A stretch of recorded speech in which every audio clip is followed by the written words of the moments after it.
Eu cresci em um lugar como esse. Meu pai e eu cavalgávamos até esses incríveis lagos nas montanhas. Nós cavalgávamos de volta para áreas selvagens remotas, com incríveis riachos, prados e vida selvagem. Eu amo isso aqui.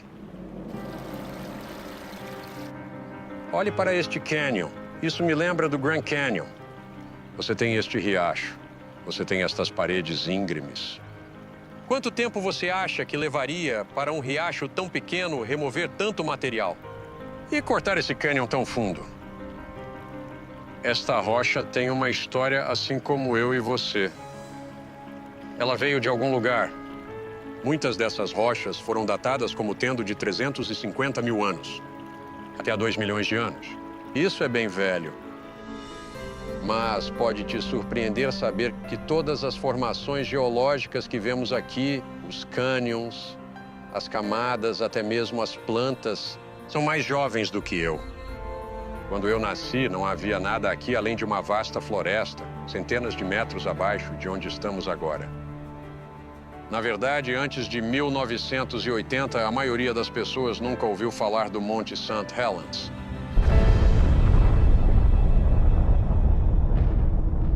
Foi naquele ano, em 18 de maio, que rocha derretida criou uma explosão de vapor com a força de 20 milhões de toneladas de TNT. Detritos de avalanche e outros fluxos da erupção rapidamente criaram todas essas camadas, com até 180 metros de espessura.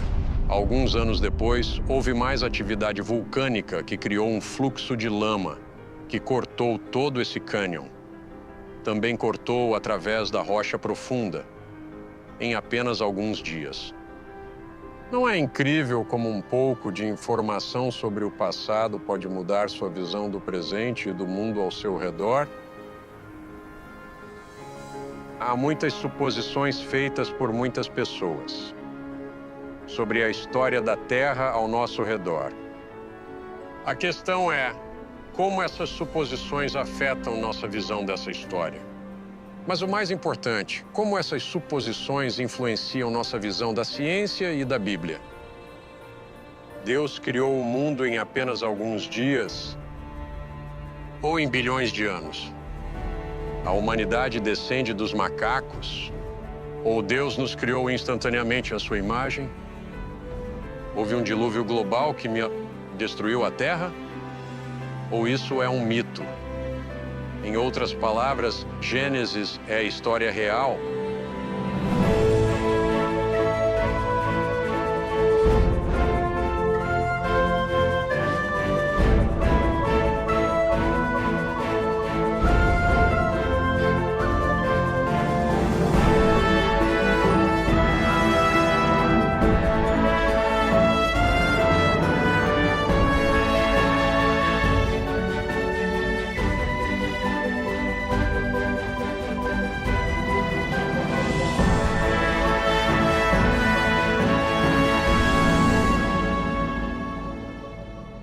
Quando pensamos na história da Terra, há muitas coisas a considerar.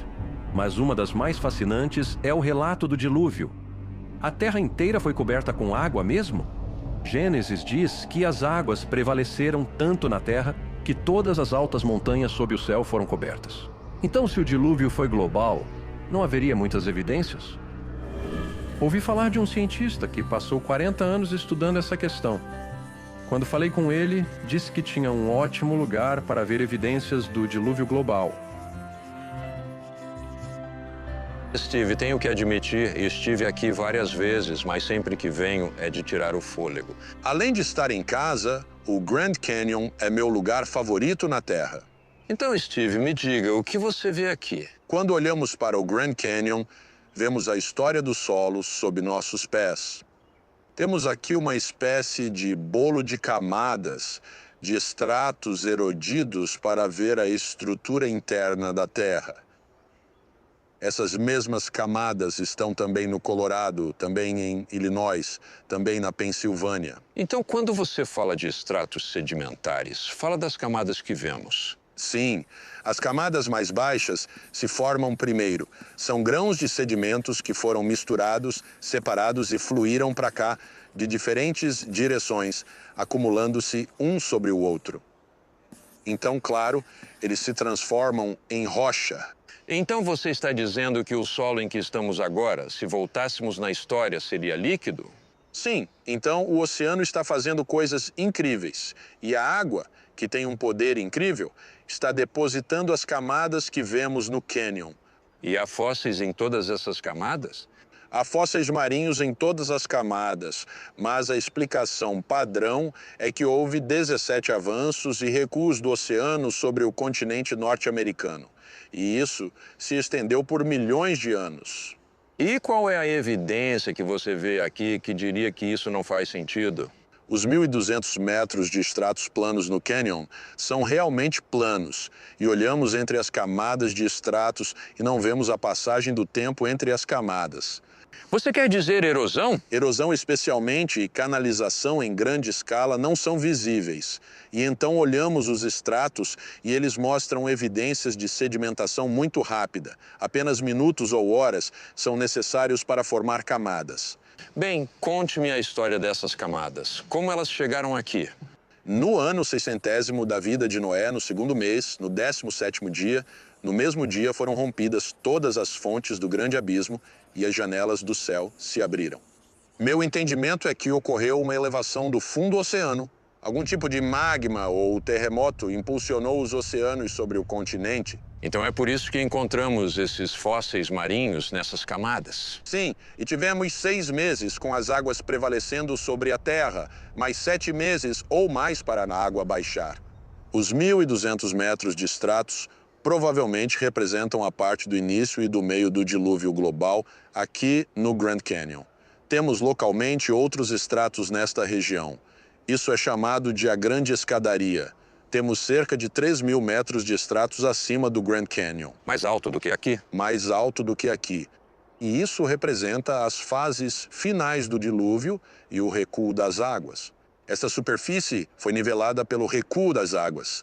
E quando o dilúvio recuou para as novas bacias oceânicas, os continentes provavelmente se elevaram e a arca, claro, parou nas terras altas do Oriente Médio. Bem, algumas pessoas dizem que esse registro é sobre uma inundação local. Eu acredito que foi um dilúvio global e todas as altas colinas sob todo o céu foram cobertas. Uma declaração universal.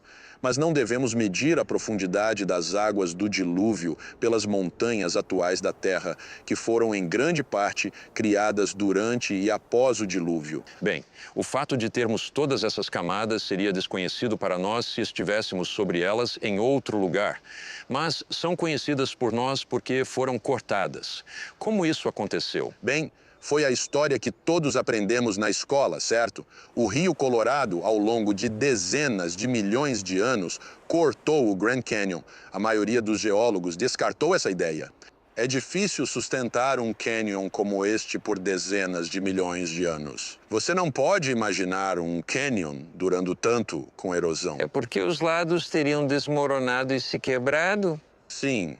Então, como conseguimos esculpir isso tudo? Bem, há muitas teorias e, pessoalmente, gosto da ideia de erosão catastrófica pelo escoamento de lagos. Então, após o dilúvio, temos esses grandes corpos d'água, esses lagos que ficaram presos. Há evidências de um grande lago no deserto pintado chamado Hopi Buttes, cerca de 2.000 quilômetros cúbicos de água neste enorme lago. E então a represa se rompe e toda essa enorme quantidade de água começa a escoar e esculpir isso. Sim. E quanto tempo levaria para erodir o Grand Canyon? Talvez semanas, mas não milhões de anos. O tempo não é uma varinha mágica que resolve todos os problemas geológicos do mundo. Abandone essa ideia de milhões de anos e pense em processos catastróficos como no Monte St. Helens, e isso ajudará a entender o Grand Canyon. Em todos os lugares que olhamos, Steve me mostrou evidências do incrível poder da água em movimento. Rapidamente depositou essas enormes camadas, depois rapidamente as erodiu. Steve queria me mostrar onde as águas da enchente atingiram o continente, então ele me levou mais fundo no cânion. Steven, você disse que ia me levar até o fundo. Não estava brincando? Estava. Estamos no fundo. Não Estamos neste grande canyon lateral do Grand Canyon principal. E estamos olhando para a rocha de granito do subsolo, que é o núcleo do continente. E então vemos as camadas horizontais em cima. A fronteira entre a rocha de granito abaixo e o arenito tapiat acima é essa superfície que chamamos de grande inconformidade. Por que parece ser uma linha tão marcante? É claro. Acho que é uma fronteira erosional de escala colossal. Estamos olhando para algo que mostra a magnitude do fluxo da enchente sobre uma superfície. E é só aqui? A grande inconformidade é em todo o continente. Eu a vi, acredito, no Oriente Médio. Está na Europa, está na África. E aqui está sob o continente norte-americano. Então temos essa camada. Quão espessa é essa camada? O que sobe daqui? Bem, temos a mega sequência Salk aqui. 300 metros de arenito, xisto e calcário que se estende por todo o continente. Existem 4 outros pacotes de mega sequências de estratos acima dele. Eles também são contínuos, como este. O que vemos aqui é bastante representativo do resto do mundo. Isso nos faz realmente questionar a noção de que tudo isso aconteceu por causa de uma pequena enchente local. Falamos de algo enorme. A água, em um movimento poderoso, estava nivelando e pulverizando rochas, depositando grandes camadas e nos fazendo pensar sobre uma inundação global. A história convencional é diferente. Diz que há muito tempo entre cada uma dessas camadas. Alguns disseram que a fronteira da grande inconformidade aqui representa meio bilhão de anos. Você quer dizer entre o granito que vemos e a primeira camada ali? Sim, eles dizem que talvez há meio bilhão de anos ali. Ok, e é isso que a explicação deles sobre a história da Terra os levaria a considerar. No entanto, quando você vem aqui e olha, é quase um plano sem características. Não é exatamente um plano, mas uma superfície suavemente ondulada. E isso seria o produto de bilhões de anos? Ou seria o produto do poder da água nivelando uma superfície? O tempo não é uma boa explicação para isso aqui. Então queremos explicar o que vemos. Em todos os lugares que olhamos, vemos o poder da água. E é água em escala colossal. Essa é a história aqui no Grand Canyon.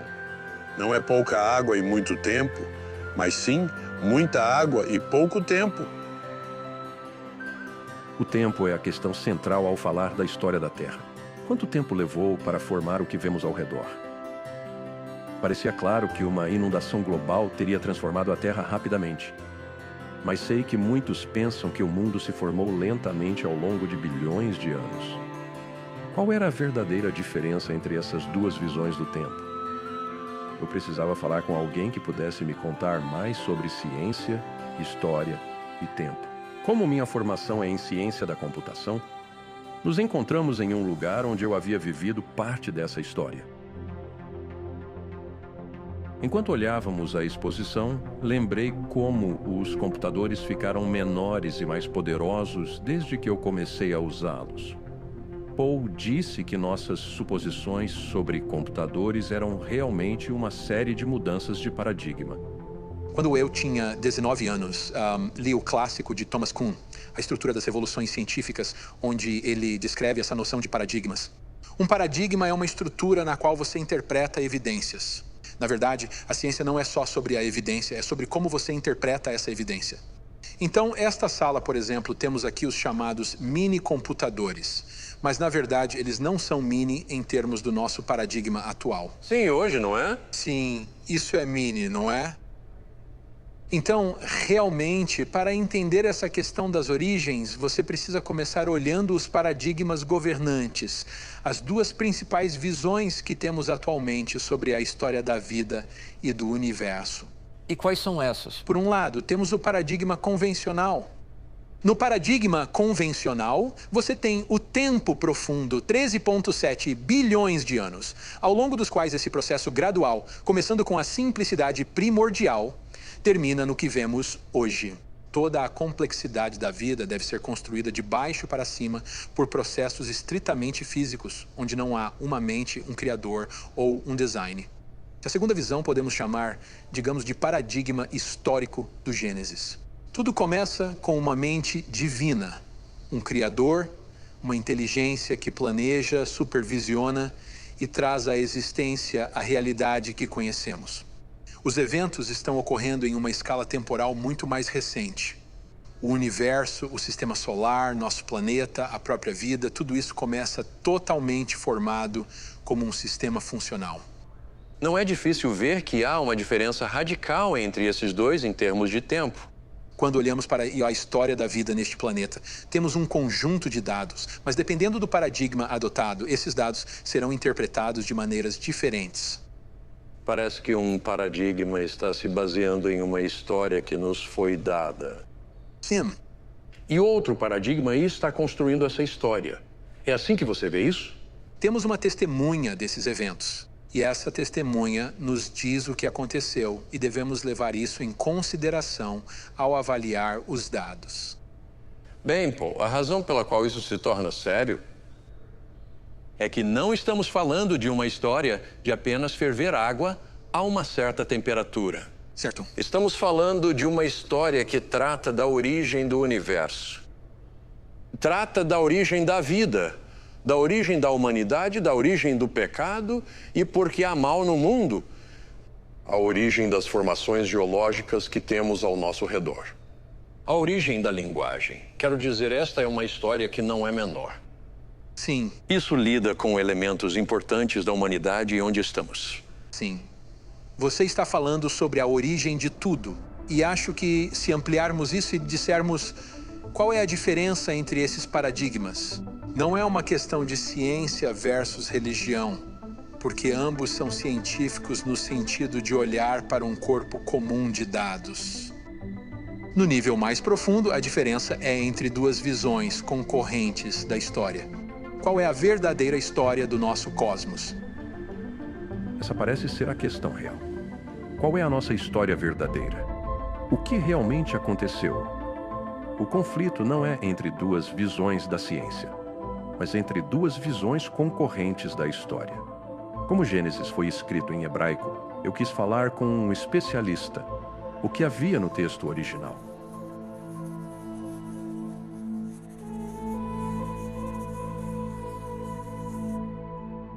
A primeira palavra em Gênesis é Breshit. Breshit. Gênesis 1 é Breshit bara Elohim, et ha-shamayim veha-aretz. Então, este é o começo das Toledot de Noé. E que a palavra Toledot é muito interessante. Às vezes é traduzida como genealogia, às vezes como história. E o que segue é o relato do dilúvio. Certo, Steve, parece que há muita história na Bíblia. É assim que você vê? Absolutamente. Na verdade, a primeira coisa é que é um relato histórico preciso. A apresentação como tal e a perspectiva dos escritores que acreditavam estar falando sobre eventos reais. Ok.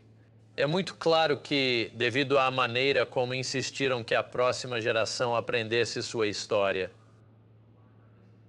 Quando você olha para esses primeiros capítulos de Gênesis, o que vê? Pode nos explicar isso? Começa com, no princípio, Deus criou o céu e a terra. Não há palavra em hebraico para universo. Isso significa que ele criou tudo. E então, a próxima coisa que encontramos em Gênesis 1:2 é uma bola de água que está no espaço. Deus, nos dias subsequentes, vai preencher esse universo. Você está falando sobre dias aqui. Você vê esses dias como literais? É isso que o texto diz? Ou sabe o que outros pensam? Que isso é apenas uma visão poética diferente? Primeiro de tudo, não é poesia. Os maiores hebraístas do mundo afirmam que isso é uma narrativa. E eles dizem que uma das características únicas dos relatos de Gênesis sobre a criação e o dilúvio é que são narrativas. Porque no Antigo Oriente Próximo, relatos assim são feitos em poesia épica, que é muito diferente, e aqui temos narrativa para indicar que isso é histórico. Isso significa que você deve entender as palavras da maneira normal, como essas palavras hebraicas são entendidas. A palavra Yom significa dia. A base de seu uso é o que queremos dizer por um dia. É um dia de 24 horas. A única maneira de querer que signifique um período mais longo é impor um conceito estranho ao texto e dizer, bem, acho que são eras e, portanto, Yom tem que significar eras. O que você deve fazer é começar com o texto. Se começarmos com o texto, Yom significa dia. Então, quando chegamos à passagem que fala sobre a criação de Adão e Eva, Sam, você vê isso como um evento histórico, claro, que se opõe diretamente ao paradigma convencional, de que o homem evoluiu de um longo processo.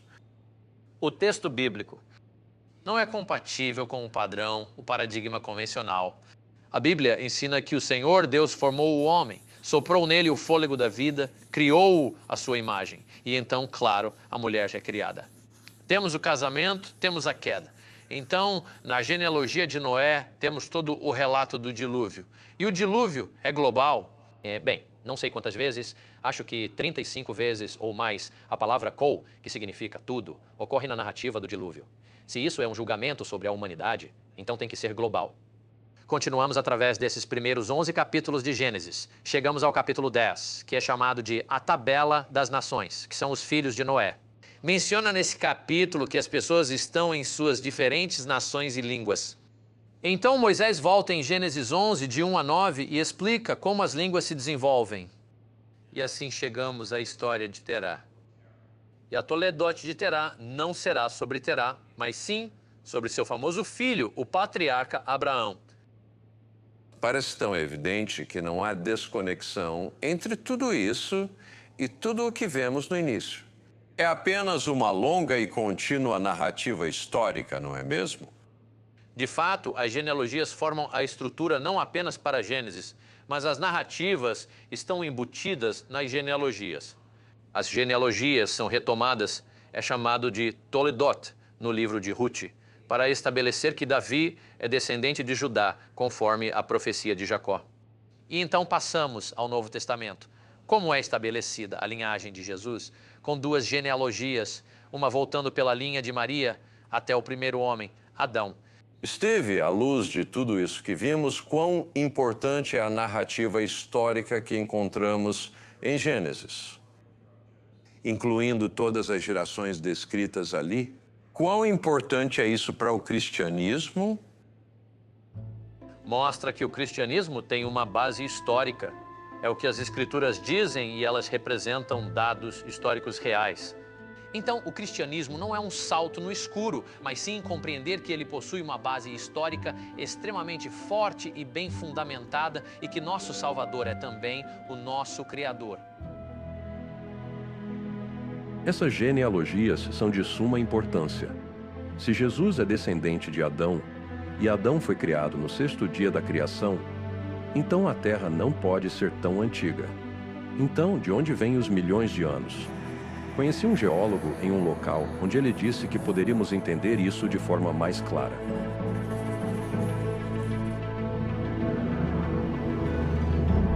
Você vê a tranquilidade, a vastidão, nada para te perturbar. Mas você lembra que foi explosivo no passado. Havia um vulcão aqui atrás, o vulcão de Cone de Cinzas, e ele expeliu um fluxo de lava que se espalhou por esta região. Uma enorme quantidade de basalto, lava. Sim, mas é realmente pequeno comparado aos fluxos de lava que vemos em muitos lugares. E há algo como 1000 desses vulcões por aqui. O pequeno atrás de nós chamamos de vulcão Cone de Cinzas. Você chama isso de pequeno? Sim, quero dizer, esses vulcões são pequenos. Monte St. Helens, 1980, quando entrou em erupção, os 750 metros do topo do vulcão explodiram, mas isso foi pequeno comparado a erupções históricas. Podemos voltar um pouco mais à grande erupção de Yellowstone, e parte das cinzas vulcânicas chegaram ao Texas. Explodiu tão longe assim. Você pensa em fluxos de lava na Índia que tem uma acumulação de até 300 metros sobre uma área de 1/3 do tamanho do subcontinente indiano. O que vemos no presente é minúsculo em comparação ao que vimos no passado. Isso nos diz algo sobre o passado histórico. Não podemos usar as taxas atuais desses processos para entender quão rapidamente e quão majestosamente, em termos de escala, o registro geológico se acumulou. Bem, esse é o ponto que me trouxe até você, porque como determinamos a idade dessas rochas? Bem, a primeira coisa importante é reconhecer que este fluxo de lava é, de certo modo, um instante no tempo. É um evento. Quando está fundida, todos os elementos que saíram do vulcão estão misturados e a rocha começa a cristalizar. Átomos radioativos começam a acumular o que chamamos de produtos filhos, os produtos de decaimento. Agora, o ponto é que essa taxa de decaimento é tão lenta quando a medimos no presente que, você sabe, leva milhões de anos para os átomos pais decaírem em átomos filhos. E é daí que vem os milhões de anos, o fato de que as taxas de decaimento no presente são lentas. Mas diríamos que o presente não é realmente a chave para o passado, porque, obviamente, o passado contém eventos catastróficos massivos que não ocorrem hoje. Na verdade, a Bíblia diz que o passado é a chave para o presente. Se você quer entender por que o mundo é como é hoje, precisa entender o que aconteceu no passado. Então, temos muitas pistas de que os processos geológicos não foram constantes ao longo do tempo. E temos outras pistas de que as taxas de decaimento podem não ter sido constantes. Veja, coletamos amostras de rochas de vários lugares, muitas amostras no Grand Canyon, cada uma dessas camadas de rochas. Eu fiz isso na Nova Zelândia, fizemos isso em outras partes do mundo. E o que fizemos foi que submetemos as mesmas amostras de rochas a mais de um desses métodos de datação. E o que descobrimos foi que, nas mesmas amostras com mais de um método, obtivemos idades que diferiam por centenas de milhões de anos ou até 1 bilhão de anos em alguns casos. Estamos vendo enormes diferenças ao usar métodos diferentes. Bem, se há esse tipo de diferença entre todos esses métodos de datação, então isso parece confirmar que temos um sistema aberto aqui, não fechado. Correto. E se temos um sistema aberto, isso significa que não podemos confiar nele para nos fornecer datas confiáveis para essas rochas. E isso muda todo o pensamento sobre a história da Terra, porque, de repente, esses relógios radioativos não são confiáveis. Temos evidências de que as taxas eram mais rápidas no passado. De repente, podemos não estar pensando em termos de milhões de anos. Podemos estar pensando em termos de uma história muito mais curta. Mas você estava dizendo que esse tipo de evidência está na literatura aberta agora. Sim, certo. Por que isso não está causando impacto? Me perguntaram isso quando falei em departamentos de geologia universitários. E a resposta é porque há um compromisso com os milhões de anos. E assim que as pessoas se fixam nesse foco, qualquer coisa fora de seu campo de visão que conflita com esse foco é marginalizada. E a razão pela qual os milhões de anos são importantes, se voltarmos na história do pensamento científico, Charles Lyell, na Inglaterra, propôs milhões de anos e eles multiplicaram as idades das rochas. E essa foi a base sobre a qual Charles Darwin construiu. Na verdade, ele leu o livro de Charles Lyell e ficou convencido dos milhões de anos de evolução geológica. Então ele poderia dizer o que não vemos acontecendo no presente. Podemos ver apenas pequenas mudanças no presente. Dado milhões de anos, as pequenas mudanças podem se somar a grandes mudanças. E assim, se você quiser ter uma maneira de olhar para a história que diz que chegamos aqui por acaso, processos aleatórios ao longo de milhões de anos, então você precisa ter rochas que tenham milhões de anos. Caso contrário, você minou toda a base dessa visão da história da Terra. Então o tempo se torna o elemento crítico para o paradigma convencional. E esse tempo tem que ser um tempo profundo. Andrew disse que ao estudar as formações rochosas, elas mostram evidências de uma Terra jovem transformada por uma catástrofe global. Então ele me levou ao sul para Sedona para ver. O importante a notar é que esta paisagem é realmente muito estável. Houve muita erosão no passado para esculpir todo o terreno. Mas esses penhascos e o fundo do vale são estáveis, por isso você tem a vegetação.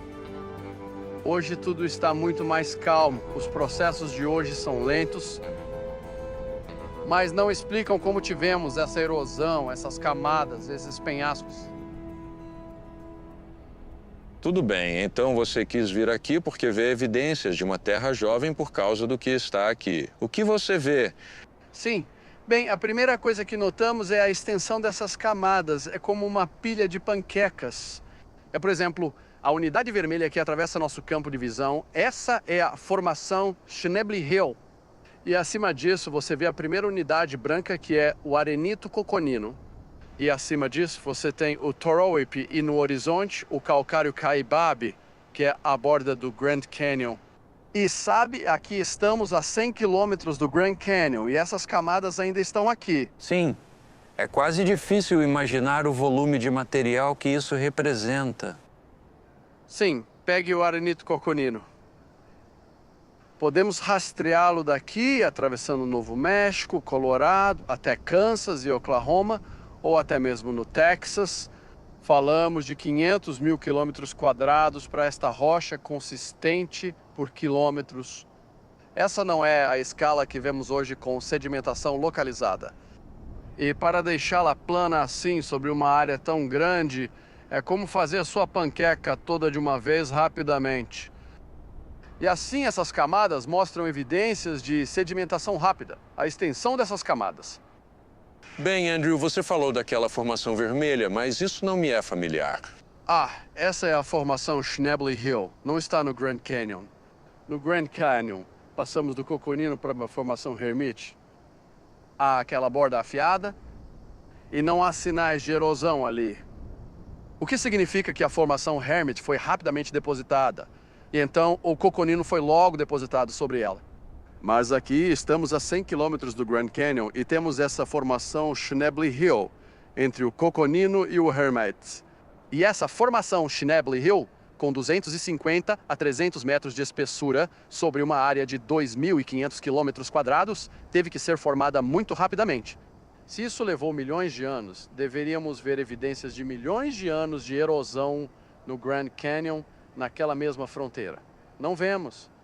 Então isso significa que essa formação, Schnebly Hill, nesta área, teve que se formar em poucas horas. Então isso indica que não há apenas falta de erosão, mas também não há tempo entre essas fronteiras. Toda a sequência de camadas foi rapidamente depositada. Então, temos essa grande extensão de camadas. Temos a falta de erosão entre as camadas. Que outras evidências você vê? Bem, se olharmos de perto, por exemplo, o arenito coconino, vemos a estratificação, a bandas inclinadas. Chamamos isso de camadas cruzadas. O que indicam é que havia ondas de areia subaquáticas que se moviam. A comparação é com um deserto. É importante reconhecer que há diferença no ângulo. Em uma duna do deserto, geralmente é de 30 a 34 graus dessas camadas inclinadas. Debaixo d'água, geralmente é 25 graus ou menos. Dr. John Whitmore percorreu as colinas aqui com seus alunos, centenas e centenas de medições dessas camadas cruzadas, e todas estão na faixa de 15 a 25 graus. Então foi deposição subaquática, e essas camadas estão se acumulando em horas, semanas e dentro de meses. Você tem essa pilha de camadas sobre áreas tão vastas. Então não é uma questão de acreditar naquelas camadas. De jeito nenhum. É a diferença de tempo, não é? Correto. Não é uma questão de ciência versus a Bíblia. Quando falamos sobre o paradigma do dilúvio e o convencional, estamos falando sobre duas visões diferentes da história da Terra. Essas visões são realmente diferentes. Claro, eu cresci aprendendo a visão convencional, com suas longas eras e mudanças lentas. Mas qual era a história do mundo segundo Gênesis?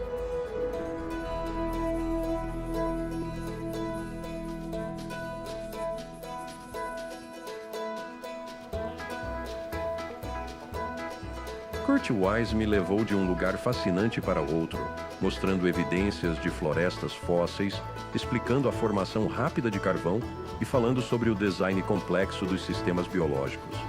Em cada lugar que íamos, ele me mostrava algo novo sobre a Terra e sua história. Terminamos na entrada de uma velha mina de carvão abandonada. Estes são restos da Dayton Coal and Iron Company, construída cerca de 110 anos atrás. O incrível é que, se você não soubesse dessa história, pensaria que essas rochas são muito antigas. Se estivéssemos na Grécia, poderíamos pensar que tem milhares de anos. É difícil dizer só olhando para a estrutura. Bem, Kurt, preciso que você faça algo por mim. porque sei que o paradigma convencional olha para a história da Terra como uma linha reta. Muitos processos uniformes e assim por diante. Mas a história do Gênesis nos diz que não é tão uniforme. Esse é um bom ponto. Em 2 Pedro capítulo 3, fala sobre pessoas nos últimos dias dizendo onde está a promessa de sua vinda, pois todas as coisas continuam como eram desde o início da criação. Esse conceito de que o que você vê agora, o que está acontecendo no riacho abaixo, o que está acontecendo em cada lugar na Terra, é como sempre foi. Sempre foi assim em toda a história da Terra. A passagem continua dizendo que por isso eles são ignorantes por escolha. Eles não são apenas ignorantes dessas verdades, eles estão rejeitando essas verdades de propósito e mencionam a criação e o dilúvio. Esses são eventos, segundo a Bíblia, que não são como o presente atual. Certo? E o interessante é que é isso que vemos aqui. Esse penhasco não está realmente num lugar. Esse penhasco pertence a cerca de 300 metros acima. Ele deslizou para sua localização atual. É uma rocha bem grande. É enorme, é gigante. Agora, que tipo de processo no presente desliza blocos tão grandes assim? Isso continua por cerca de 1 quilômetro. Mas dentro dessas rochas há ainda mais evidências de um evento anterior que é ainda maior, ainda mais diferente do presente. E dentro dessas rochas também há fósseis de um período muito diferente do presente. Então, de acordo com as escrituras e com a minha experiência, você não pode usar o presente para julgar o passado. Mas se você voltar ao início, verá que a Bíblia descreve o que eu chamaria de épocas da história da Terra. Períodos importantes. São apenas coisas diferentes acontecendo em cada uma dessas épocas. Mas se você vivesse em outra época, nunca entenderia a anterior porque é muito diferente. A primeira é a própria criação. Em 6 dias, Deus criou todo o universo. Ele criou os planetas e as estrelas e estendeu o universo com seu braço estendido. Isso não está acontecendo hoje. Ele não está criando planetas. Na verdade, no final dessa passagem, ele diz que terminou sua obra de criação. Então entramos no que eu chamo de época edênica, o período em que Adão e Eva estão no Jardim do Éden, e é muito diferente do presente. Temos a impressão dessa passagem que Adão e Eva, se não tivessem pecado, viveriam para sempre. É difícil conceber humanos vivendo para sempre. Então é um mundo diferente, muito diferente. Quanto tempo dura, não sabemos. Mas termina de repente com Adão e Eva comendo da árvore do conhecimento do bem e do mal. E Deus amaldiçoando a criação. Ele mudou as regras do universo. Agora o sol não vai mais queimar para sempre. Não vamos mais viver para sempre. Então é difícil para nós imaginar como seria porque só vemos as leis.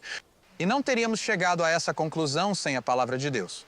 Isso é verdade. E é para isso que acho que a palavra de Deus nos foi dada. Então entramos na terceira época do tempo, o que chamo de período antediluviano. Antes do dilúvio e após a queda do homem.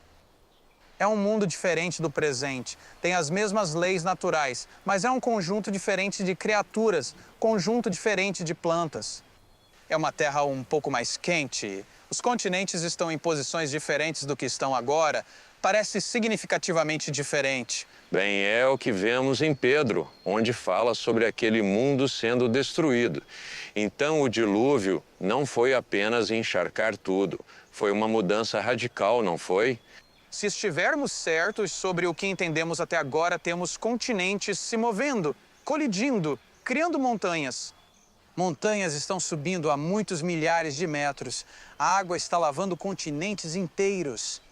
Estamos arrancando milhares e milhares de metros de sedimentos dos antigos continentes e depois depositando metros de sedimentos sobre eles novamente. Estamos vendo terremotos de poder impressionante. Então, essa mudança do que você chama de época antediluviana para pós-diluviana. Basicamente, a Terra precisa se recuperar de um dilúvio global. A atmosfera precisa se recuperar. A geologia, as rochas precisam se recuperar. Plantas e animais devem se espalhar pela Terra. Há muita água, terremotos enormes, vulcões enormes. E mais ou menos esse período de recuperação é uma diminuição lenta na intensidade e frequência dessas coisas. Então seria nesse período que veríamos a Era do Gelo? Sim, ironicamente, a era do gelo acaba sendo, em nosso modelo, uma consequência do aquecimento da água durante o dilúvio. A água evapora dos oceanos. Isso esfria os oceanos. A água então se move sobre os continentes e despeja grandes volumes de água. Agora, em certos lugares, a chuva vai cair como neve, mas caindo tão rapidamente e sem pausa que não pode derreter e se acumula em espessas camadas de gelo até ficarem com quilômetros de espessura. E então, quando os oceanos esfriaram o suficiente para que o sistema de chuva parasse, essas geleiras colapsam sob seu próprio peso, derretem até a posição atual e continuam a derreter. Você sabe, essa coisa de aquecimento global está se recuperando. A Terra ainda se recupera do dilúvio. Então essa foi realmente uma era bastante tumultuada. Mas então você tem uma última época. Então, a época moderna você pode estudar processos atuais e entender as coisas de forma bastante clara, até dentro de alguns séculos após o dilúvio. E isso levaria alguém a pensar que esses processos, se você os levar até o início... Precisamente. Você pega os processos atuais e os estende para o passado, e é isso que diz a segunda carta de Pedro. Esse é o erro que as pessoas cometem. É razoável. Pegue o presente e estenda ao passado. Não é irracional. Então você precisa ir à Bíblia para achar as informações necessárias para reconstruí-lo. E olhando de outra forma, se você começar pela Bíblia, só terá o início da história. Certo. Deus nos deu a capacidade de ler as rochas e completar o resto da história. E precisamos, para entender o dilúvio, começamos com a Bíblia. Mas depois vamos às rochas. Fale com as rochas e elas dirão o que aconteceu no passado. Kurt fez um bom ponto. A Bíblia registra eventos históricos, mas não explica como eles ocorreram. É isso que esses cientistas faziam. Eles tentavam interpretar as evidências à luz da história bíblica. Mas Kurt disse que havia evidências nas rochas. Quais eram as evidências?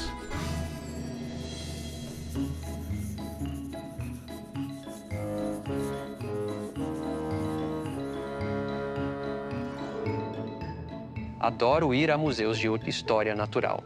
Para mim, como paleontólogo, é como ir a um zoológico. São todos os animais que viviam antes do dilúvio. É como uma chance de voltar no tempo. É como um zoológico, mas não estão vivos. Certo, e eles não cheiram mal, então isso é muito bom. E o Museu de História Natural não é só sobre nos contar o que havia, ele também tenta nos dar uma narrativa, certo? Temos duas possibilidades, dois paradigmas, uma visão naturalista e uma visão bíblica. E todos os museus de história natural do país, a maioria ao redor do mundo, só te dão uma dessas visões. Apenas te dão a visão naturalista de um mundo antigo. Mas esses mesmos dados, esse dinossauro, podem ser entendidos em um paradigma alternativo. Quando penso nesses tipos de criaturas, penso em um mundo antes do dilúvio. Esta é uma imagem real de um mundo violento. Sim, é por isso que Deus disse: eis o fim de toda a carne. Não era só a humanidade. O homem e todos os animais sobre os quais governamos são julgados no momento do dilúvio. Bem, Marcos, você pode nos fornecer uma visão geral abrangente dos fósseis e como todas essas coisas se encaixam? Sim, fósseis tendem a ser encontrados em camadas distintas, onde há números muito grandes que foram destruídos. Bilhões. E então, toda vez que vemos uma camada de rocha tão espessa, onde estamos pensando em um evento que provavelmente levou minutos para se formar, não milhares de anos, minutos para apenas este pacote de rocha, às vezes até segundos, onde esses pulsos de água do dilúvio estão se movendo sobre os continentes, agarrando ecossistemas ou arrastando os marinhos das profundezas do oceano e puxando-os para a terra. E à medida que um é depositado e as ondas voltam, começam a puxar e empilhar mais coisas em cima disso. E é um cemitério sobre um cemitério sobre um cemitério. É o tipo de coisa que fala de catástrofe, não o tipo de coisa onde o registro fóssil está se acumulando gradualmente, osso por osso, concha por concha, pouco a pouco, ao longo de eras incontáveis. Então você está dizendo que temos esses fósseis marinhos por toda parte, até mesmo nas montanhas. Sim. Sabe, mais ao fundo no museu, eles têm seções com coisas como mosassauros, esses grandes répteis nadadores. Mosassauros são distribuídos globalmente e estão nos continentes. Então, olhando para essas coisas, você se pergunta: o que tem o poder, o que tem a capacidade de pegar o mundo marinho e jogá-lo sobre os continentes de maneira tão violenta? E o dilúvio faz total sentido. Quando estávamos no Grand Canyon, vimos aquela grande inconformidade e realmente não havia fósseis abaixo disso. E então, de repente, começamos a encontrar muitos. O que isso diz a você como paleontólogo? Bem, a grande inconformidade me diz que há algum tipo de erosão massiva e cisalhamento no continente. Então, quando começamos a chegar àquelas belas rochas sedimentares que têm todos os fósseis maravilhosos, o padrão começa a se revelar. O ecossistema que tem os primeiros animais aparece de repente. Na paleontologia convencional, isso é chamado de explosão cambriana. É a primeira aparição de uma grande diversidade de tipos diferentes de animais marinhos. E, de repente, você tem esse ecossistema complexo e completo que surge do nada. Agora, isso faz sentido de uma perspectiva de criação e dilúvio, porque o dilúvio trata da destruição de ecossistemas. Enquanto que, em uma visão evolutiva, esses ecossistemas terão que surgir um pouco mais gradualmente, à medida que os organismos se diversificam e evoluem e respondem uns aos outros em seu ambiente. Mas isso não é o que você vê. Em vez disso, você vê uma explosão de vida, que é complexa e completa. O ecossistema é integrado. Você pode ver onde todos os organismos se encaixam, e essa é a primeira vez que isso acontece. Toda vez que você sobe na coluna geológica neste registro fóssil, você vê mais ecossistemas. Você tem um ecossistema destruído e então outro. Tem criaturas diferentes, há interações acontecendo. E à medida que as águas do dilúvio sobem, elas se aproximam da costa, destruindo mais organismos na linha costeira e na terra. Então, eu acho que entendo o que você está dizendo aqui, e isso é que o paradigma que todos nós aprendemos, o paradigma convencional, está tentando nos dizer que o registro fóssil é uma imagem evolutiva da vida enquanto ela se desenvolve, ao contrário do paradigma de Gênesis que diz, não, toda aquela vida, toda a complexidade da vida já estava lá. E agora estamos olhando para o cemitério de toda aquela vida. Exatamente. Bem, quais são alguns dos outros dados que você está vendo que te convencem desse paradigma? Claro. Bem, uma situação muito curiosa com o registro fóssil, pensando verticalmente sobre as coisas, não são as partes duras do animal, mas as pegadas. São as pegadas. Este é um padrão que vemos em vários grupos diferentes, onde suas pegadas vêm primeiro e suas partes do corpo depois. Para os trilobitas, para os anfíbios, para os dinossauros, a primeira vez que encontro evidências deles no registro fóssil é por pegadas, não partes duras. De uma perspectiva da Terra antiga, isso é realmente estranho e difícil de entender, porque há milhões de anos entre a produção das pegadas e, finalmente, o animal que as fez. Mas isso não faz muito sentido, certo? Porque se há pegadas, há animais e esses animais têm ossos, dentes e conchas, por que não estão fossilizados? Em vez disso, o padrão diz algo diferente. Não há tempo entre deixar uma pegada e ser enterrado. Mas o fato de que essas pegadas ainda estão lá deve nos dizer algo, não deve? Primeiro, nos diz que a deposição da próxima camada sobre elas teve que ser muito rápida. Porque, novamente, você vai a uma praia e anda na areia, suas pegadas são destruídas muito, muito rapidamente. Mas o registro fóssil mostra algo muito diferente de hoje. Isto é, morte em um momento. Sim. Isto é morte em um instante. Falamos de um mundo complexo, inteiro, integrado, e o dilúvio está destruindo esse mundo sequencialmente e enterrando-o de forma vertical. Então, acho que olhar para o registro fóssil como um registro de vida é parcialmente correto, mas não é sobre o desenvolvimento da vida. É sobre a tentativa da vida de sobreviver a um evento que acabou consumindo todos eles. Bem, isso faria sentido então. Porque quando Deus estava falando sobre destruir a terra com o dilúvio, não era apenas a destruição da vida humana, mas de tudo. Era a destruição de toda a vida. E agora, o mundo em que vivemos é, como você disse, muito diferente do que era antes. Sim, quando olhamos para o T-Rex, os mosassauros, e todos esses animais ferozes, e eles realmente são aterrorizantes, mas não é isso que eles foram criados para ser. E então esses dentes afiados, essas garras devastadoras e os comportamentos que os acompanham parecem ser parte da maldição. E parte disso é genética, parte pode ser apenas algumas modificações, mas esses organismos, quando os vemos, e isso é lá importante lembrar quando vamos a um museu de história natural, é que você não está vendo o mundo na semana da criação. Certo. Você está vendo o mundo como existia no dilúvio, e esse mundo estava cheio de violência e era um lugar bastante terrível para se estar. Percebi que os bilhões de criaturas enterradas nessas camadas são um testemunho silencioso do julgamento global de Deus. Decidi que queria ver uma dessas camadas de fósseis por mim mesmo. Se os dinossauros tivessem morrido subitamente no dilúvio, não seria isso evidente?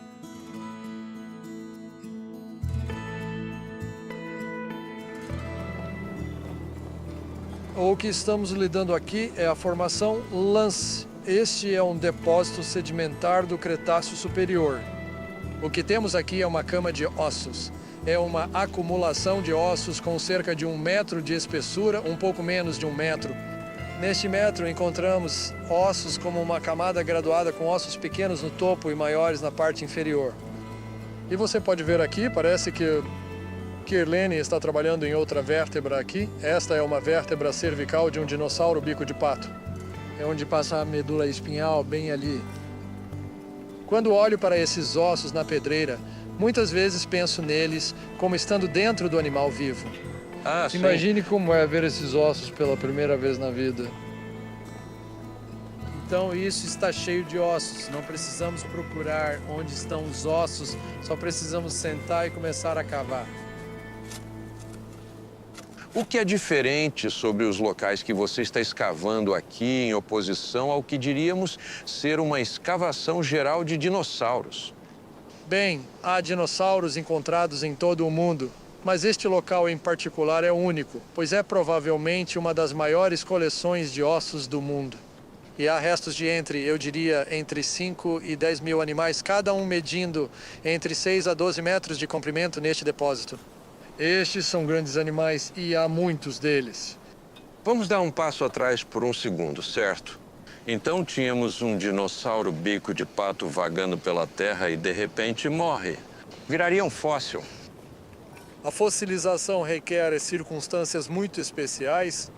Normalmente sabemos, por exemplo, se um coiote morre no deserto, seu corpo logo some. No entanto, esses ossos estão todos perfeitamente preservados. Nunca foram expostos ao clima, estão todos lá. Hoje seria difícil imaginar como fazer isso.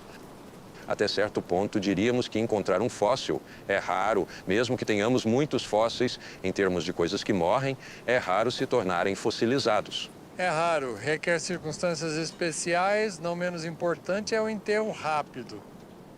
Esses animais tiveram que morrer e então suas carcaças tiveram tempo para apodrecer.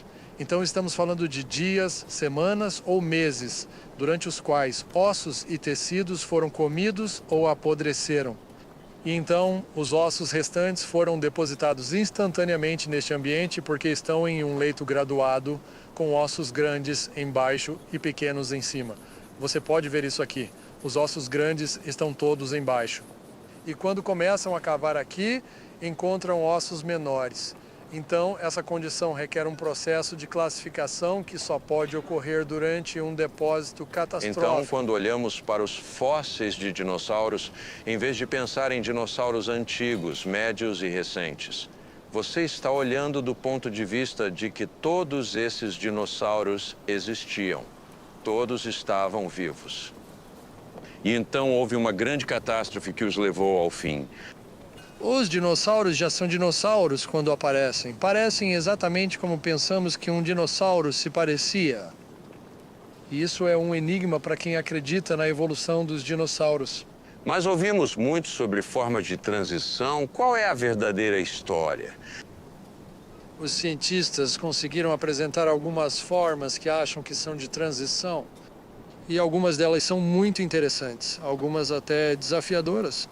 Mas eles são as exceções à regra. A regra é que não existem fósseis de transição. O que encontramos no registro fóssil, e ao contrário das esperanças de Darwin, essa é a regra, é que uma forma existe no registro fóssil.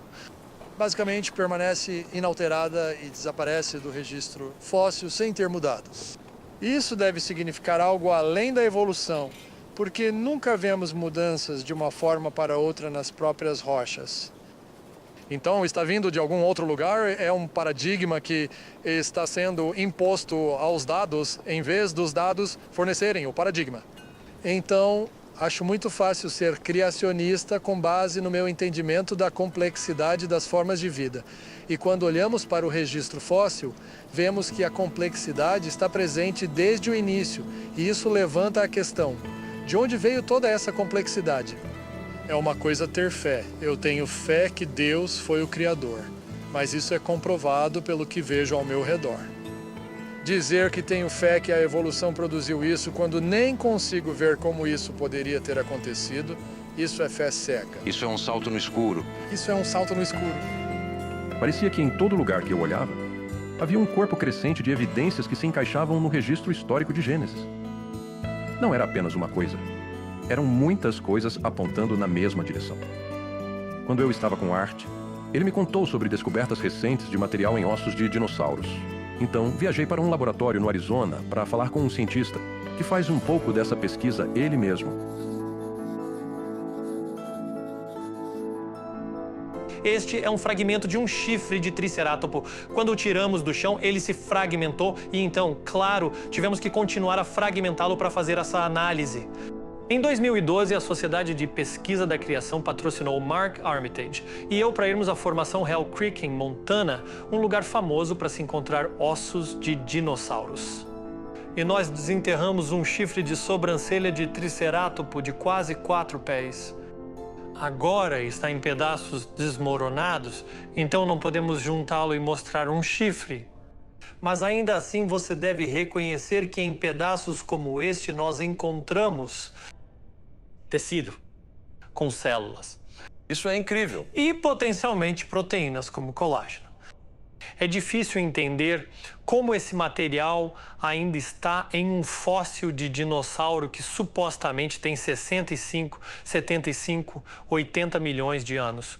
Porque tecido, células e proteínas se decompõem. Eles não são concretos, não existem por eras, eles se decompõem e, de fato, tendem a se decompor rapidamente, dependendo das condições. E certamente em Hell Creek as condições seriam aquecer, esfriar, e qualquer bioquímico pode dizer que é a forma mais rápida de destruir material. É difícil imaginar que sobreviva por 4 ou 5 mil anos, mas 60 milhões, 70 milhões de anos.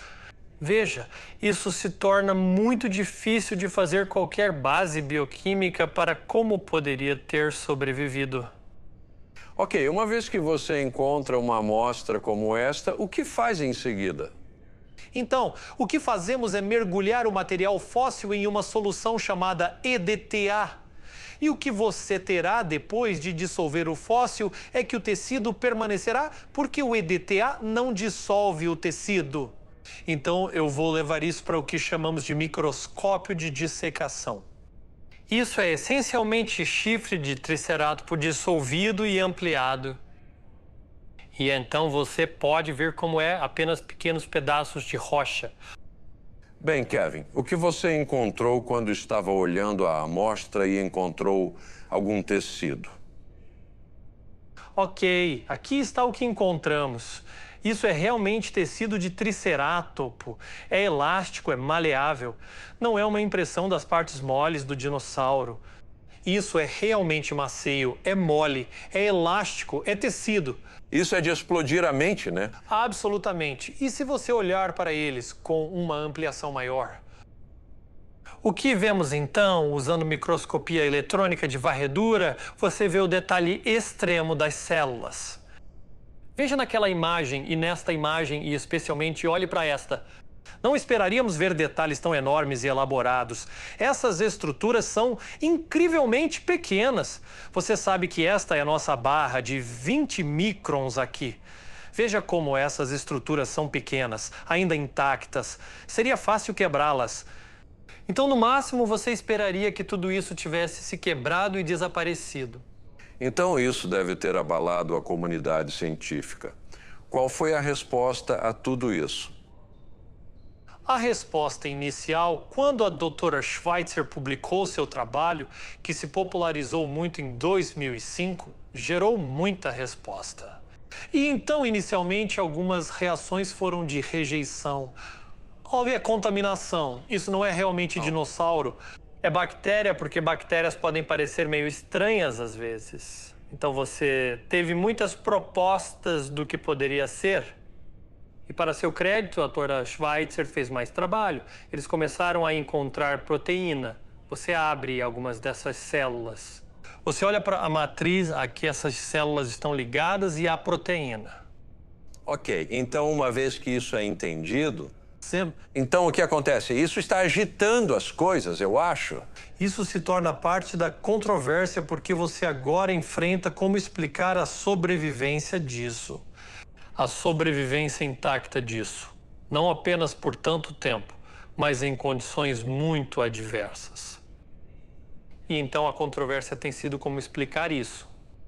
E se você ler parte da literatura, há quase um desespero porque reconhecem as implicações disso. Algumas pessoas diriam, bem, isso não significa nada porque sabemos quão velhos são e só significa que sobrevive de alguma forma. Mas como você sabe quão velhos são? Você usa supostos métodos de datação. Isso é um método de datação. O próprio tecido não pode ser descartado como parte de um método de datação. Então, por que isso não conta, mas aquilo conta? Bem, é todo o paradigma que dirige suas conclusões. O paradigma é que deve ser antigo, então métodos que nos dão um fóssil antigo são os que escolhemos. Algo que não nos dá um fóssil antigo como tecido, temos que rejeitar ou explicar. Pelo menos para mim, e claro que não sou microbiologista, mas acho que a maioria diria, bem, parece razoável pensar que talvez não sejam tão antigos. Claramente isso está em violação do processo de datação. Desafia todo o processo de datação. Se os fósseis de dinossauros foram datados incorretamente, o que eu diria que isso é uma evidência clara, então é muito provável que os fósseis de qualquer organismo tenham sido datados incorretamente e, portanto, as idades geológicas estão erradas. O que você está dizendo é que, se você retirar a noção de um longo período de tempo, você está retirando uma base importante para o paradigma convencional. Absolutamente. Na verdade, o tempo é o componente crítico para a evolução. Se você vai dizer que um sistema celular simples se tornou um sistema multicelular, que depois se tornou peixe, e o peixe então pulou para a terra, cresceu pernas e começou a respirar ar, e então essa criatura cresceu penas e asas e começou a voar. Então, se você nos der tempo, alegaremos explicar toda essa enorme mudança dos organismos, mas precisamos ter o tempo. Tudo parecia voltar à questão do tempo. Lembrei-me de Andrews dizendo que Charles Darwin aceitou milhões de anos primeiro, depois ajustou sua teoria da evolução a essa suposição. Mas por que o tempo é tão importante para a evolução?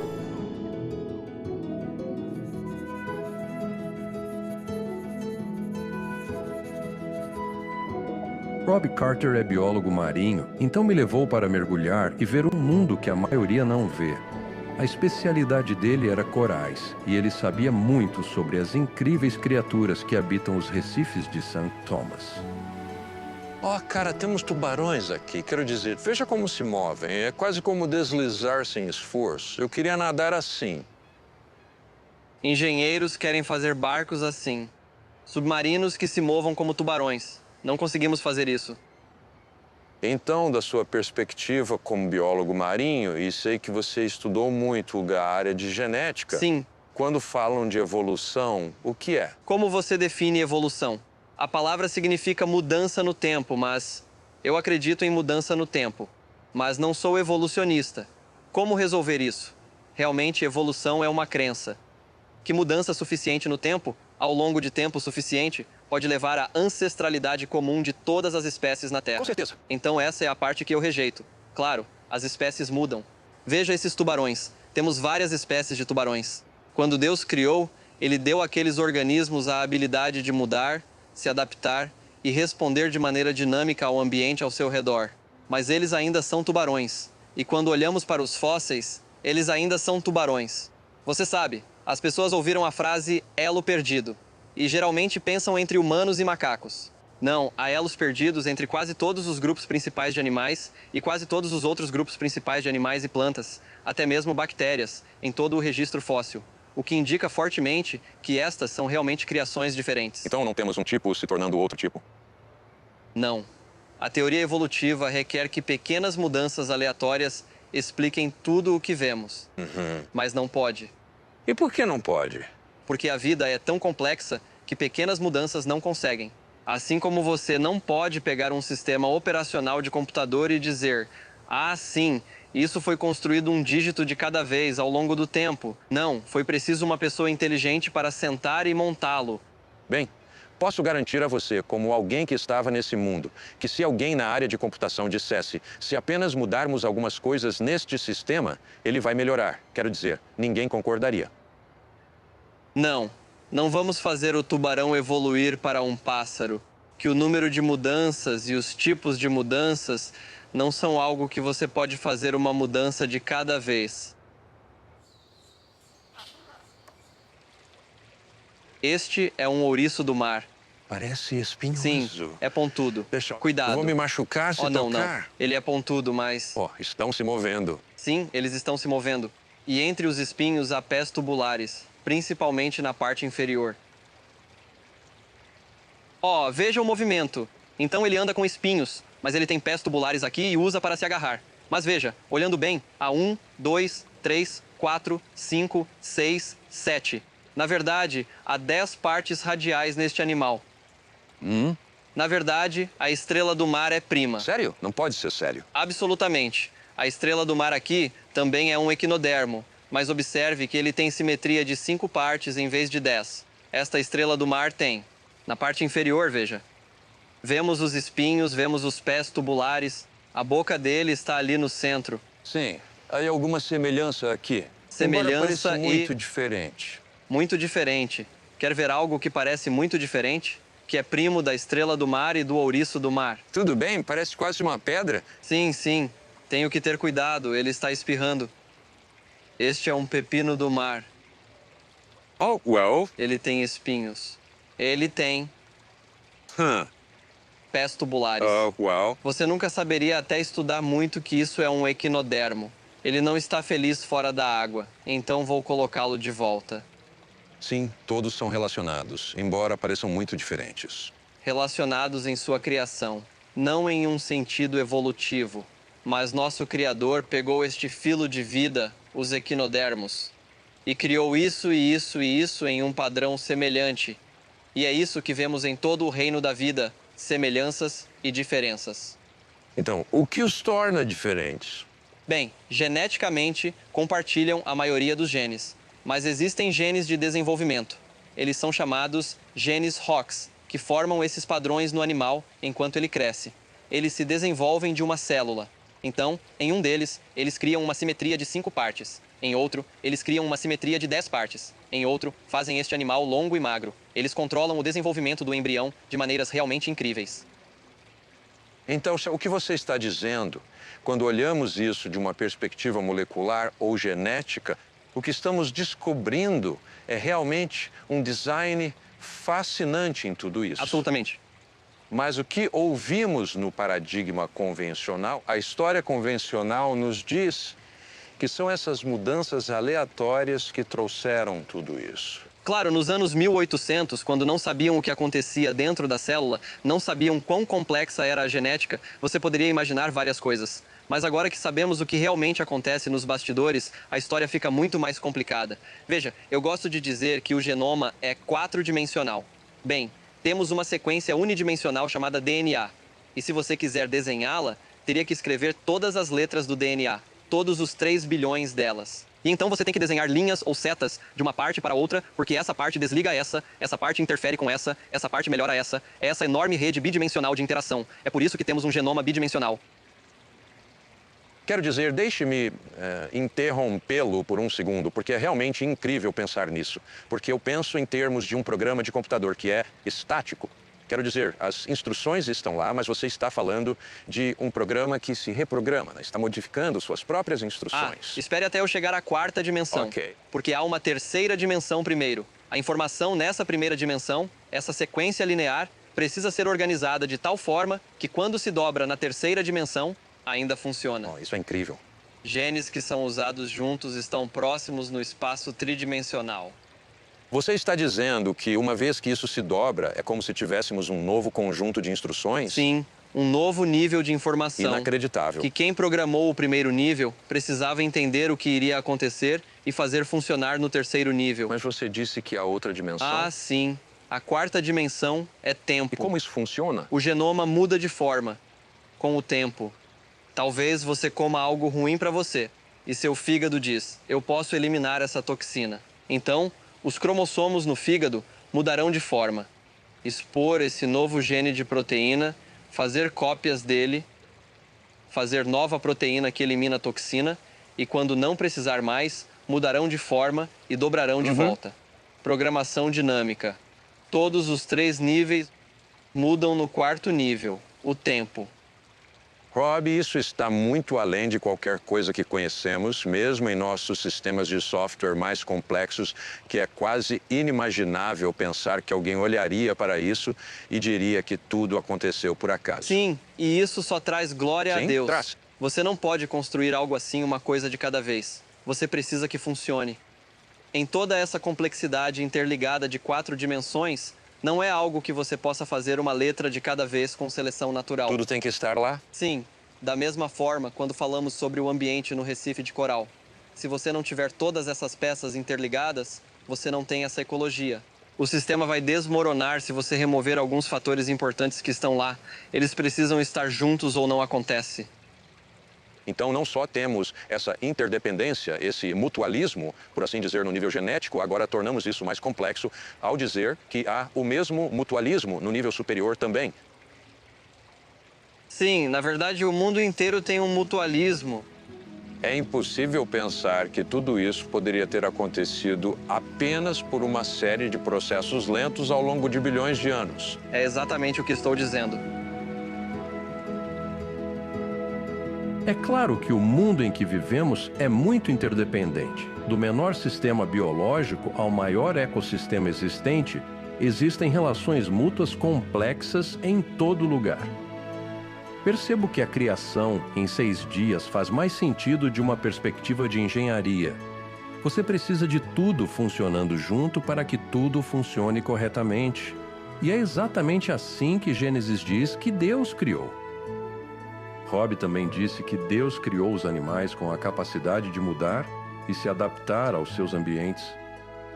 É possível que essa habilidade de mudar foi confundida com evolução?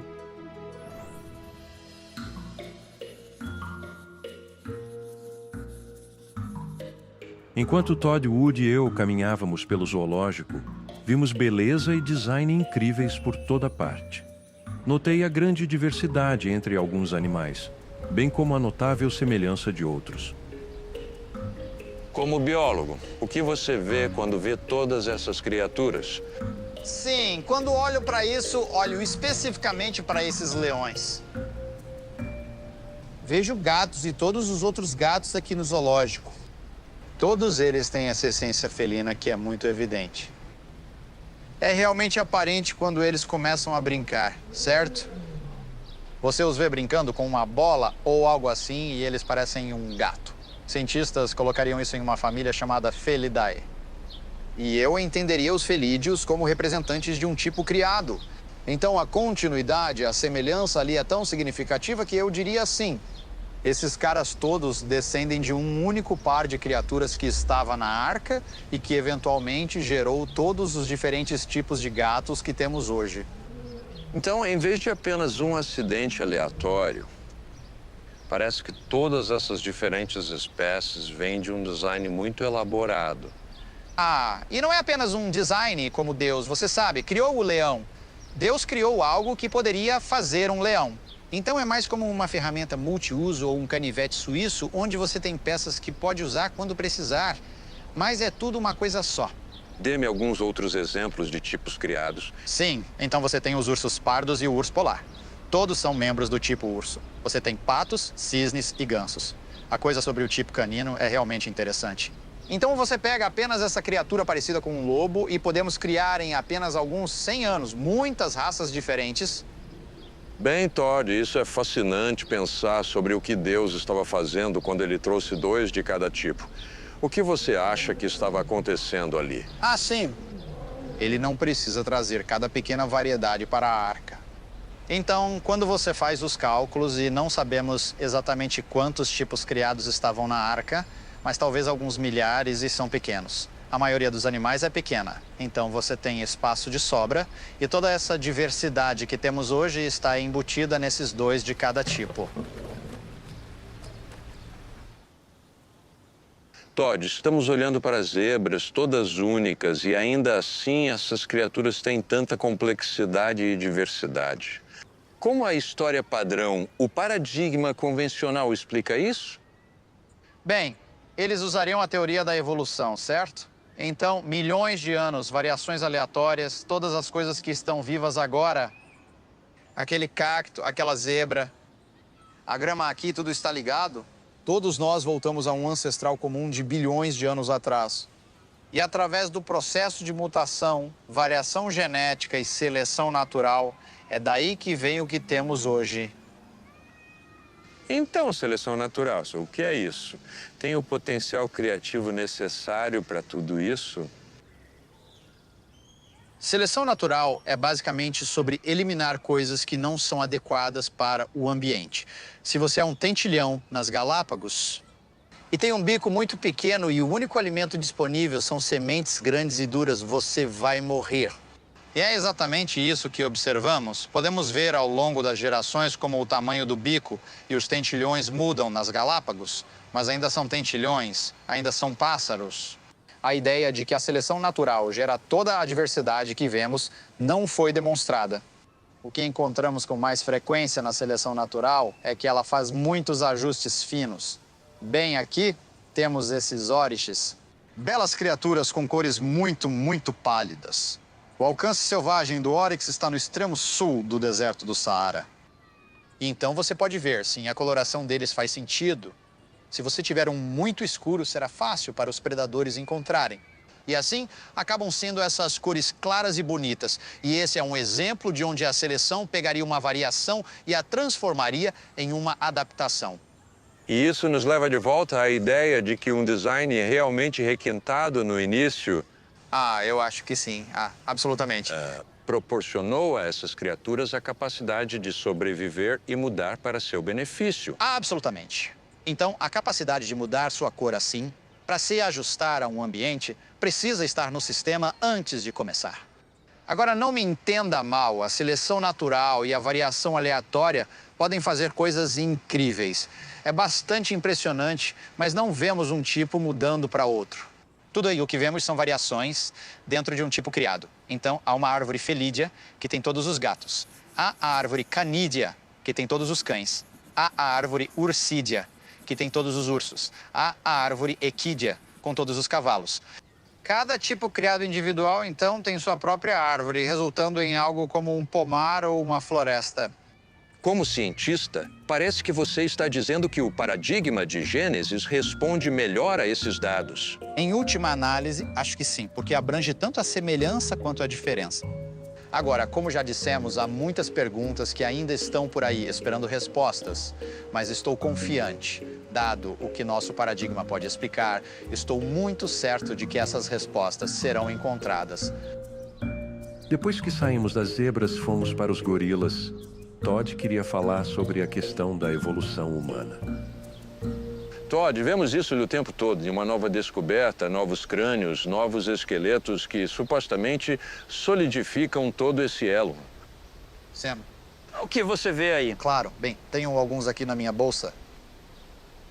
Um crânio. Então este cara é um Neandertal, sim. Testa muito baixa, nós temos testas bem altas. O rosto, a parte média, foi puxada para fora. Mas ao mesmo tempo, bem, parece muito humano. Então, isso é Neandertal. Bem. Quer segurar esse? Ok. Temos outros muito diferentes. Sim. Agora, este aqui é Australopithecus africanos. Sem testa, inclina para trás. Caixa craniana pequena. Focinho se projeta e rosto inclinado para frente. O que faz com isso? Há muitos mais que poderíamos mostrar. Fotos, crânios, olhando juntos realmente. são bem diferentes. Sim. Bem, aqui está a questão. Então, tudo aquilo que já falamos, posso mostrar repetidamente, de novo, com vários estudos, que encontro uma descontinuidade entre humanos e não humanos. Então, isso cai no lado humano. Este Neandertal aqui, ele é um de nós. Isso aqui não é, é algo diferente. Mas isso seria apenas mais uma variedade de seres vivos que Deus criou no início e que sobreviveram ao dilúvio na arca. Então, quando olhamos para o homem de Neandertal, estamos olhando para um humano. Mas é um humano que, assim como encontramos nos cães, temos muita variedade de cães. Temos muita variedade de pessoas. Então, podemos ver as diferenças óbvias entre nós e o gorila. Não menos importante é que ele está lá e nós podemos ir para casa quando terminarmos. E essas diferenças são realmente enormes, não são? Oh, sim, absolutamente. A imagem de Deus implica essa ideia de ser o representante de Deus aqui na Terra. Parte disso é ter domínio e autoridade. Qualidade espiritual que temos e não compartilhamos com animais assim. É óbvio que somos diferentes do resto da criação porque somos feitos à imagem de Deus. Somos os únicos a criar zoológicos para ver a beleza dos animais de Deus. E somos únicos em rastrear o tempo e querer conhecer nossa própria história. Mas de onde vem nosso conceito de tempo, afinal?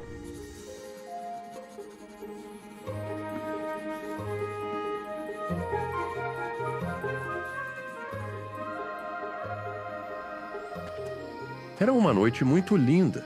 Danny me levou para fora da cidade e me manteve acordado até tarde para me mostrar algo inesquecível. Agora você vai me fazer comprar um telescópio. Você sabe, tá? Temos propósitos para as estrelas em Gênesis 1, 14 a 19. É o relato da criação do quarto dia.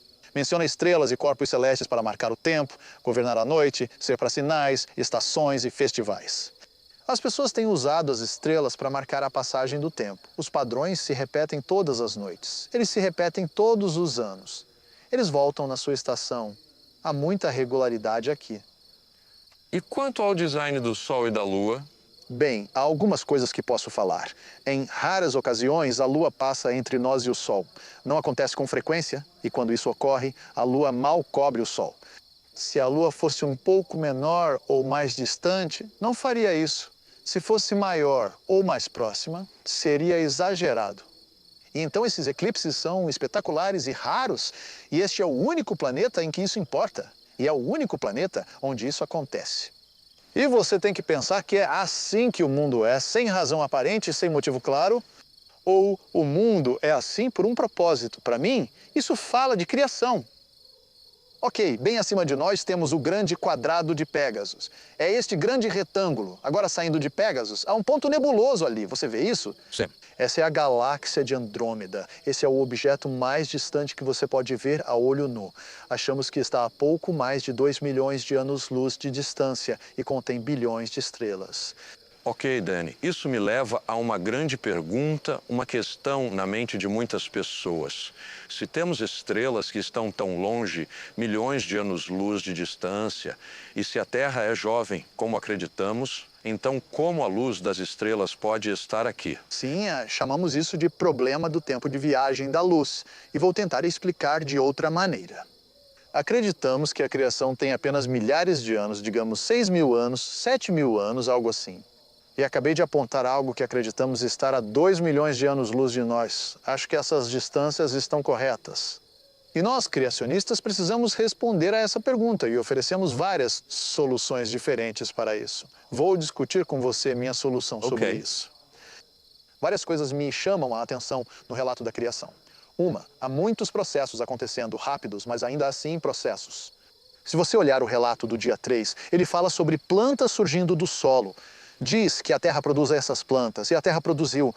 Acho que se você estivesse lá, pareceria um filme em time-lapse, crescimento que normalmente levaria décadas, ocorrendo em minutos ou horas. Crescimento normal, mas muito rápido. Acredito que você pode interpretar um dia da criação em termos de outro dia. Então olho para o relato do dia 4. E então, acho que Deus também fez rapidamente as estrelas e outros corpos astronômicos. E então, para que eles cumprissem sua função de serem vistos, ele teve que trazer rapidamente essa luz, assim como trouxe plantas e as amadureceu rápido. Ele teve que trazer essa luz aqui. Estou sugerindo que quando realmente olhamos para esses objetos, como a galáxia de Andrômeda, estamos olhando para a luz que realmente saiu daquele objeto. Então, acho que houve um rápido amadurecimento. Danny, há outras coisas que você vê que indicam um universo jovem? Acho que sim. Por exemplo, galáxias espirais. A galáxia de Andrômeda que mencionamos é uma galáxia espiral, a nossa também é, e o interior das galáxias deve girar mais rápido que o exterior. Então, após algumas rotações, você deveria enrolar ou desfocar esses padrões espirais. Eles deveriam desaparecer. Agora, a maioria dos astrônomos pensa que as galáxias espirais têm 10 bilhões de anos. Por que ainda vemos padrões espirais? Você não deveria vê-los. Então, isso é um problema conhecido. Mas também, se olharmos para os planetas externos do Sistema Solar, os gigantes gasosos todos têm anéis. E também sabemos que essas coisas estão mudando. Elas estão sumindo. Eles documentaram mudanças no sistema de anéis. Você tem essas forças gravitacionais dos outros satélites orbitando. Então, esses sistemas de anéis são jovens. Isso não prova que o sistema solar é jovem, mas prova que esses sistemas de anéis são jovens. E isso é interessante. Mencionamos muitas teorias sobre as espirais e assim por diante. Isso nos leva ao que muitos veem como a grande teoria sobre cosmologia e o universo, que é o Big Bang. Como você vê isso? Está se mantendo ao longo do tempo? Eu não acho. Acho que está tendo alguns problemas. Tanto que, há mais de uma dúzia de anos, na revista New Scientist, houve uma carta aberta protestando contra a teoria do Big Bang. E teve centenas de signatários desde então. E a maioria das pessoas que assinam são ateus, eles nem são criacionistas. Então, essa ideia de que o modelo do Big Bang é universalmente aceito não é verdadeira. Há muitas pessoas por aí, pessoas bem conhecidas, pessoas muito famosas da física e astronomia que têm problemas reais com o Big Bang. E eu não vejo como você pode reconciliar o Big Bang com a Bíblia, embora muitos pensem que pode. Acho que a tentação que eles têm é tentar interpretar as Escrituras em termos do pensamento cosmológico atual. Isso não é novo. Já aconteceu antes com resultados desastrosos. Então, acho que quando você olha para a história da ciência, como descartamos teorias ao longo do tempo, tivemos teorias que eram supostamente indiscutíveis e depois foram abandonadas. Quando você vê essa lição da história e quer casar Gênesis, quer interpretar Gênesis pelo paradigma dominante, acho que precisa ser cuidadoso. Percebi que Danny estava mudando nossa perspectiva. Precisamos interpretar o universo em termos de Gênesis, não o contrário. E Gênesis nos diz que Deus criou o Sol, a Lua e as estrelas para serem um magnífico relógio para acompanhar a passagem do tempo. Até os antigos construíram torres para seguir as estrelas. Mas o que Gênesis diz sobre essas pessoas e as línguas que falavam?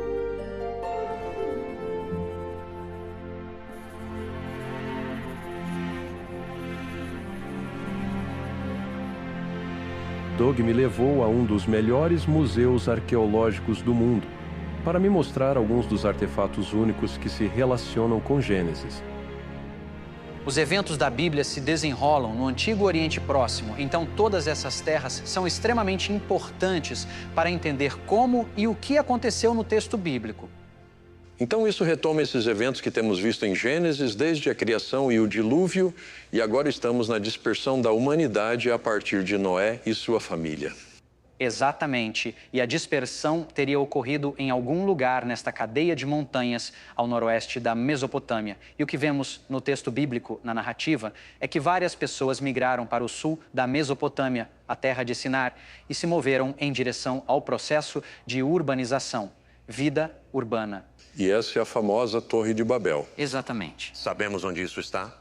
Existem cerca de 7 ou 8 Babels, cidades de Babel, na antiga área da Mesopotâmia. E então, uma de cada vez, estudei todas essas áreas e encontrei apenas uma que atende a todos os critérios do famoso local da Torre de Babel. E esse é o local de Eridu, que fica no sudeste da Mesopotâmia. Temos sinais da expansão para o norte, para o sul, para o leste, para o oeste, até o Egito distante. E quando você diz evidências, São os artefatos que encontramos nessas escavações arqueológicas? Exatamente. Há uma enorme quantidade e tipos muito específicos de cultura material que atestam essa expansão de pessoas que estou ligando à dispersão pós-Babel. Aqui estão as tigelas de borda chanfrada, aquele tijolo Rimkin lá em cima e 2 jarros com bico. Essas formas de cerâmica e cultura material são encontradas em todo o Oriente Próximo. A Bíblia descreve um evento que não é só a confusão de línguas, mas a dispersão de pessoas longe daquela cidade.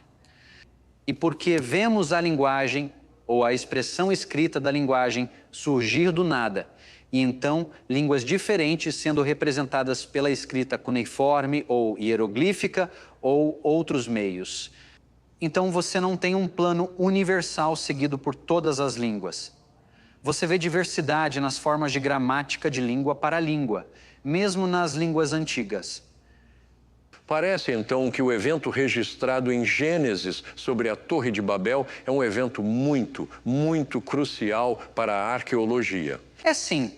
Então, tudo isso se encaixa com o relato bíblico de como surgiram as línguas. É a única maneira de explicar isso. Assim, a integridade da história bíblica é justificada pela expressão dessas línguas.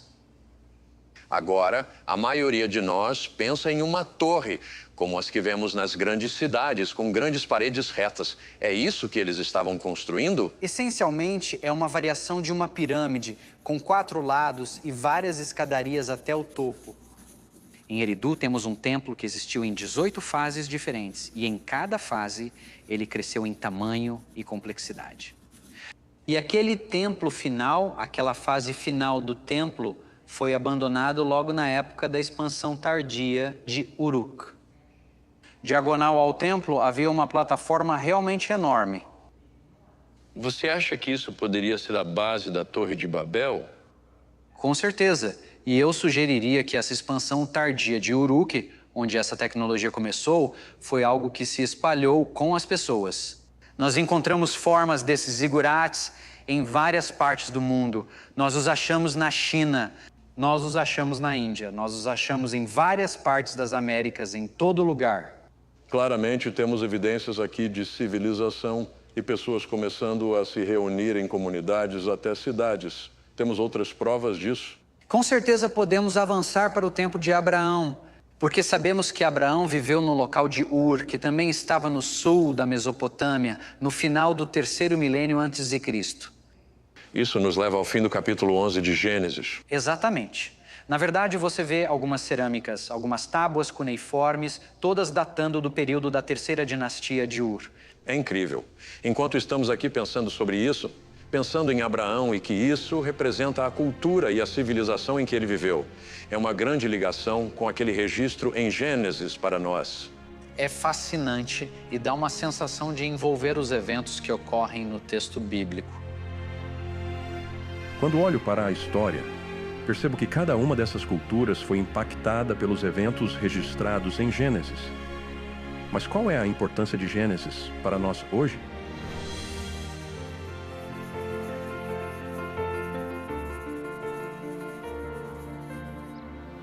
George Grant queria me encontrar em um jardim perto de sua casa. Ele disse que era um bom lembrete de onde nossa história começou. Há algo significativo no texto de Gênesis, onde Adão e Eva são colocados em um jardim. Isso é mais que uma história. É muito mais que uma história. Uma das coisas que você vê no capítulo 1 de Gênesis é a estrutura do tempo e espaço. O universo é criado para um dia de 24 horas. E então tudo, desde os ciclos de sono até os ciclos de trabalho, vem desse relato histórico. Quando chegamos ao capítulo 2 de Gênesis, vemos o significado e propósito do homem. Claro, no capítulo 3 de Gênesis, vemos a ruptura de tudo pela queda. E as implicações de uma queda histórica, um homem real e uma mulher real, que realmente cederam ao pecado real. Tem, então, implicações por todo o resto da Bíblia. Se você remover um Adão e Eva literais, isso muda toda a forma do que é a história e como a história é lembrada. É porque quando tiramos um Adão e Eva de um registro histórico, podemos então inventar o que pensamos sobre homem, casamento e sexualidade. Com certeza. O apóstolo Paulo entendia os eventos dos primeiros capítulos de Gênesis como formativos, não apenas para nossa compreensão da história, mas para relações entre homens, mulheres e filhos, o caráter e a natureza do casamento, o certo e o errado nas relações morais, incluindo a sexualidade. Tudo isso é assumido a partir desses primeiros capítulos de Gênesis, muitas vezes citando as passagens palavra por palavra. Parece que até Pedro considera o evento do dilúvio, por exemplo, como um evento histórico e colocando-o no contexto do que ele aponta como um julgamento que virá. Então, até o julgamento faz parte da compreensão desse registro histórico. Você corta coisas da história e perde o significado de tudo. Acho que a maioria dos cristãos, quando falamos, por exemplo, da vida de Cristo, esses são entendidos como relatos históricos.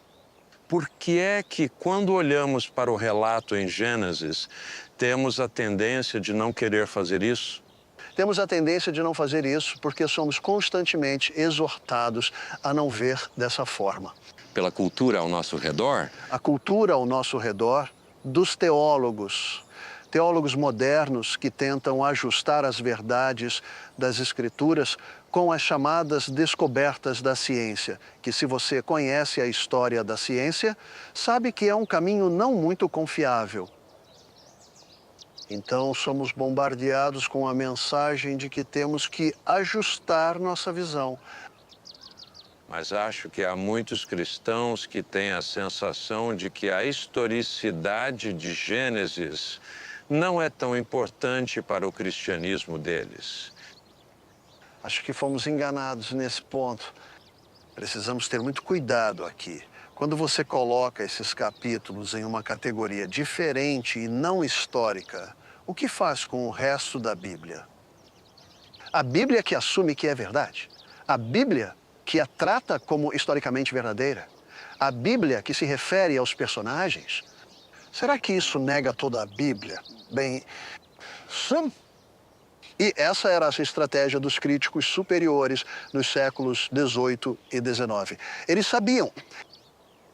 Eles sabiam que se você pudesse atacar os primeiros 3 ou 11 capítulos de Gênesis, você teria acabado com tudo.